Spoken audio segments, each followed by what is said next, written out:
I got a theory, we should work it out. Nah, I have no idea what this comic's about, but I'm gonna review it.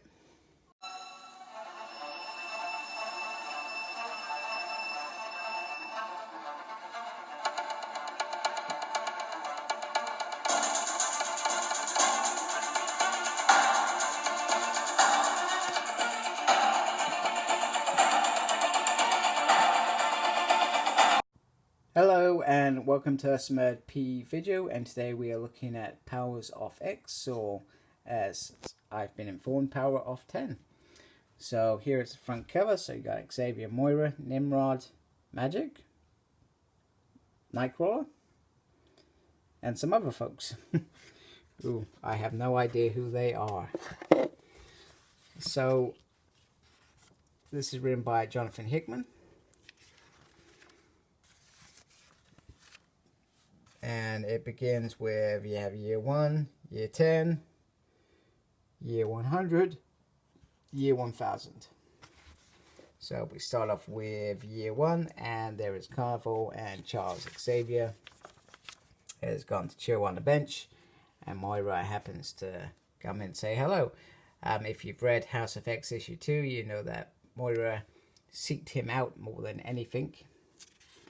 And she talks about how wonderful the fair is, and she talks about the magician, the tower, and the devil. And now she's looking for the strong man. It's not a dream if it's real. So she's saying that your dream can come real when she says, read my mind. You'll soon know who I am. So, The Last Dream of Professor X, written by Jonathan Hickman, R.B. Silver, brilliant artist, and the rest of the talented team that create this. So we jump into year 10, which we believe, well, which is what I believe is our world. And this continues from the House of X. Mystique returns. We have watched her and Sabretooth were hunted in issue 1 of House of X. And she says that she wants more, she demands more. And Professor X seems to do his thing. So this bit threw me off. I think she throws it to him, but it does look like he's telekinetically putting it towards him. So we jump to year 100, and this is the war of the machines, and they are capturing this young mutant who went into their world. And Magik says, you know, I can't leave it. The priest, who I believe is Nightcrawler, is saying, no, we've got to go. And she says, you know what, I can't stand by and let this happen. So she goes to war in a very Magik way. And it starts off well. However, as you can imagine, these machines are quite resourceful, and she loses her friend, who is captured as pretty much, what can I do? It's time to get out. We get these little bits, so you can pause and read that if you like. Jonathan Hickman, he likes giving us these little bits on what everything is. You've got these little weird signs that remind me of Lost, which is pretty cool. So continue. So the mutant was captured and brought to Nimrod. No idea who this chick is. No idea who these guys are. And pretty much he wants to know why they went into their world, what they wanted, and did they get it. And pretty much she resists, and she's not interested in torture. She was a hound, and you know, one that was bred to betray her people. So they know that she's not going to give up. So Nimrod goes to the next solution, which is to add her into his, I guess, tank.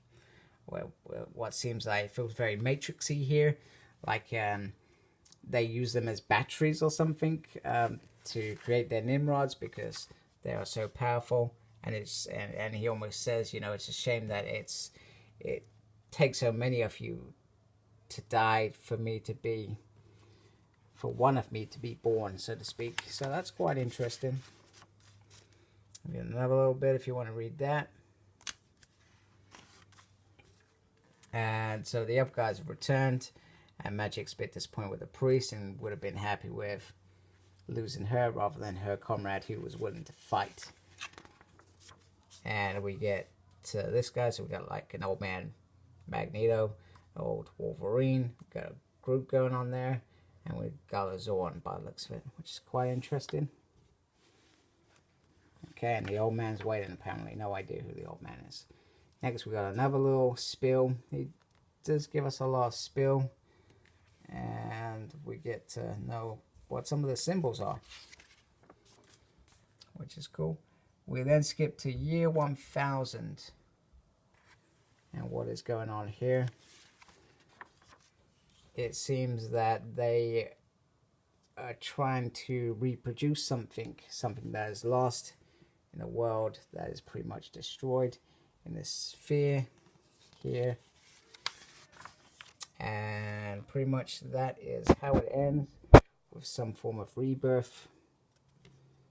And that looks almost like potentially the Magic at Nightcrawler we've seen in this.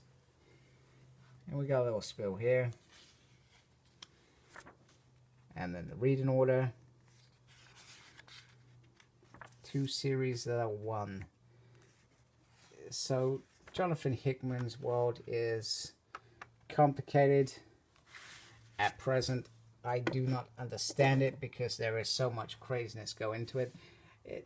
For me, it doesn't feel like an X-Men book yet, but because it's so complicated, we may see it at some point in the near future.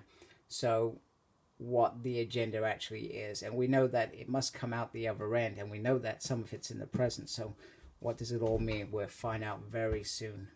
So like, comment and subscribe. Follow me on Facebook, my page is SmurredP. Follow me on Twitter at SmurredP. No idea what I'm doing, but I'm there, and embrace the geekiness. Take care. Goodbye.